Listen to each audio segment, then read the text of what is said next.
Uprostred vysokých hôr, hlbokých roklín, prastarých lesov a hučiacich vodopádov sa ukrýva jedno z posledných divokých miest Európy. O osude zvierat, rastlín a celých ekosystémov tu nerozhoduje človek, ale príroda sama.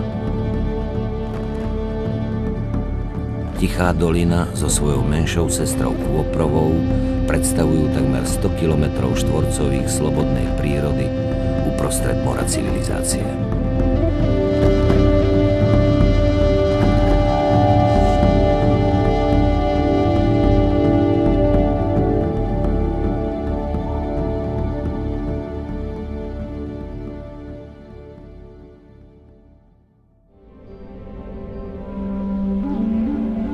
Nebolo jednoduché dostať sa k medveďom dosť blízko na to, aby sme ich mohli filmovať a pritom ich nevyrušili.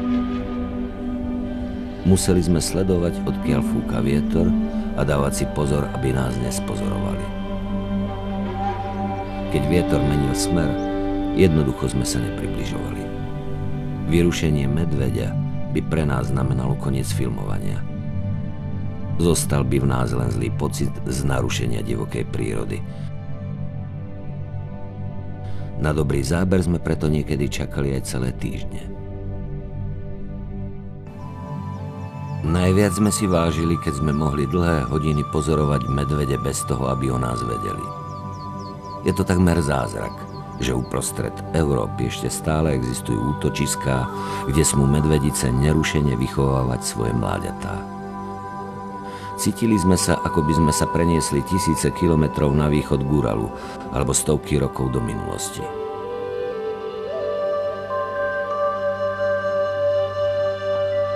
Mláďatá z času na čas odbehnú na svah a spustia sa po posledných letných zvyškoch snehu.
V Európe už nezostali takmer žiadne územia nedotknuté človekom.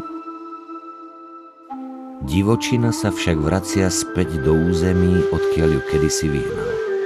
Len pred 60 rokmi sa v tichej a Kôprovej doline pásli namiesto kamzíkov a jeleňov veľké čriedy dobytka. Rozsiahle plochy lesov boli zničené holorúbnou ťažbou a vypaľovaním. V tom čase tu boli vlky úplne vyhubené a štatistiky uvádzali v celom Tatranskom národnom parku len 2 medvede.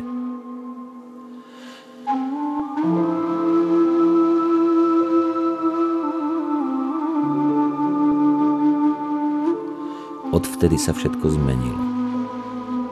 Tichá a Kôprová dolina sa stali bezpečným domovom pre viac ako 40 medveďov a každoročne tu vyvádza mláďatá jedna svorka vlkov. Pralesné druhy organizmov sa vracajú späť do svojich pôvodných teritórií. Fascinujúce dôkazy o neuveriteľnej sile prírody svedčia o tom, že niečo podobné sa môže odohrať kdekoľvek vo svete. Treba len prírode ponechať dostatok priestoru a času. Ak jej to dovolíme, stane sa pre nás miestom inšpirácie ducha. Miestom, kde sa môžeme stretnúť s divokými zvieratami a túlať sa starými lesmi.